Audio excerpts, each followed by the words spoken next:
Baik, Assalamualaikum warahmatullahi wabarakatuh.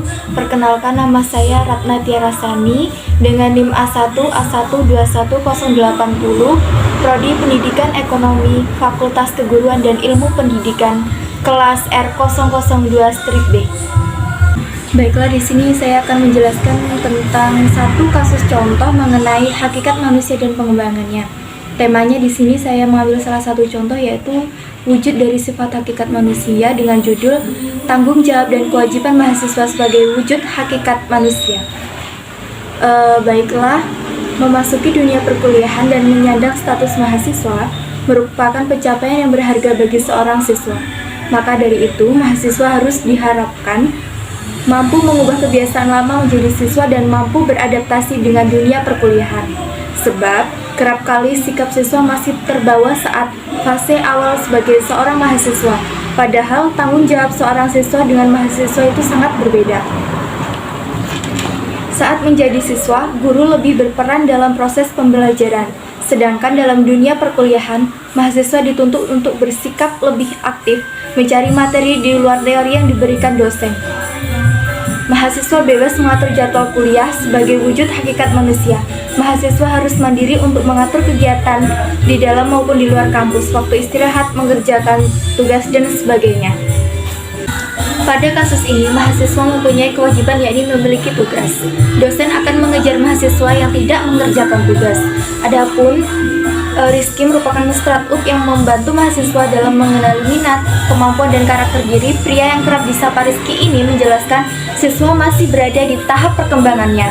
Tanggung jawab terbesar siswa didominasi dari sisi sekolah, sementara mahasiswa berada di tahap perkembangan remaja terakhir dan tanggung jawab utamanya adalah mempersiapkan diri sebagai orang dewasa.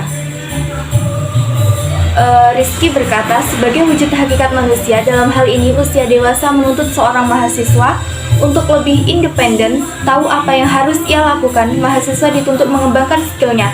Fase ini soal tanggung jawab, sistem manajemen waktu berubah. Sistem proses pembelajaran dituntut untuk berpikir, menyelesaikan masalah, dan melakukan riset. Mahasiswa harus memiliki kesadaran diri yang tinggi dan punya rasa keingintahuan yang tinggi. Mengenai pengasah kemampuan non-akademik, bagi Rizky, siswa aktif mengikuti ekstrakurikuler atau kegiatan yang mendukung hobi komunitas, didasari dari pencaharian jati diri dan membangun bakat dalam diri. Kalau mahasiswa, mereka aktif dalam mengembangkan skill guna berkarir sesuai kuliah. Ia mencontohkan seorang mahasiswa yang ikut beragam organisasi tapi hanya menjadi anggota dan dalam rapat tidak terlalu terlibat. Hal itu tidak ada dampak bagi pengembangan skillnya. Pada awal mula, seorang mahasiswa bernama Rizky ini selalu rajin serta tanggung jawab terhadap tugas yang selalu diberikan oleh dosennya. Bagi Rizky, menjadi mahasiswa bukanlah hal yang mudah karena mempunyai kewajiban yang harus dipertanggungjawabkan.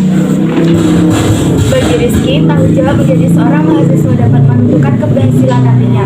Namun, memasuki semester 5, Rizky sudah mulai merasa jenuh dan bosan dengan tugas yang selalu menumpuk itu. Mulai dari sini, Rizky tidak pernah mengerjakan tugasnya.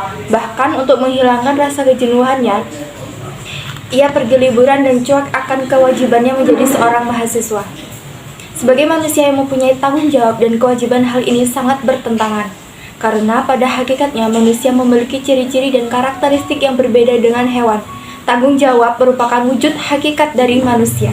Nah, dengan adanya hakikat tersebut, membedakan tempat kedudukan pada manusia sedemikian rupa sehingga derajatnya lebih tinggi.